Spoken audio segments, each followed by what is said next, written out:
আসসালামু আলাইকুম ওয়া রাহমাতুল্লাহি ওয়া বারাকাতুহু। হযরত ইমাম মালিক রাদিয়াল্লাহু তাআলা আনহুর জন্ম মৃত্যু সাল কত?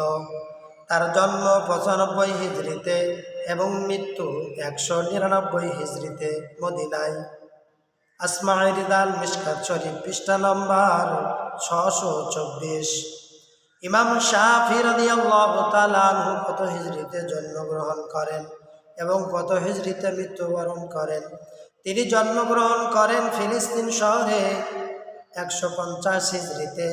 কথিত আছে ইমাম আবু হানিফা রাদিয়াল্লাহু তাআলা আনহু যে মাসে মৃত্যুবরণ করেন সেই মাসেই সেই দিন ইমাম শাফিঈ রাদিয়াল্লাহু তাআলা আনহু তিনি জন্মগ্রহণ করেছিলেন এবং 304 হিজরিতে মিশর শহরে জুমার রাত্রিতে ইন্তেকাল করেন।